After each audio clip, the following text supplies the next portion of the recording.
ওম শান্তি। আজি 10 ফেব্ৰুৱাৰী 2025 হাকাৰ মুৰলীৰ পৰা কাহিনী। এখন গাঁৱত এজন বুঢ়া মানুহ আছিল।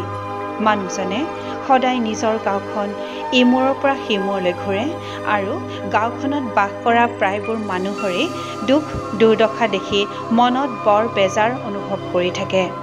মানুহবোৰৰ দুখ দুৰ্দশাৰ কাৰণ বিচাৰি তেওঁ হাবাথুৰি খাই থাকিল।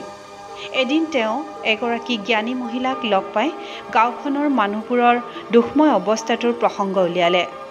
এই দুখ দুৰ্দশাৰ পৰা মানুহখিনিক উদ্ধাৰ কৰিব পাৰি নেকি, এই বিষয়ে তেওঁ মহিলাগৰাকীক প্ৰশ্ন কৰিলে।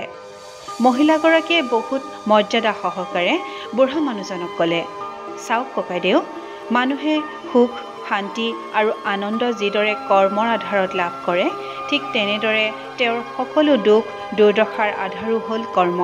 পৰমাত্মাৰ শ্ৰীমত অনুসৰি সম্পন্ন কৰা কৰ্মই সুখ শান্তি আৰু আনন্দ দিয়ে, আৰু ৰাৱণ বা বিকাৰবোৰৰ অধীন হৈ কৰা কৰ্মই দুখ দুৰ্দশা মাতি আনে। মানুহ ৰাৱণৰ অৰ্থাৎ বিকাৰবোৰৰ কবলৰ পৰা মুক্ত হৈ পৰমাত্মাৰ কাষ চাপিব লাগিব। তাৰ বাবে পুৰুষাৰ্থ কৰিব লাগিব।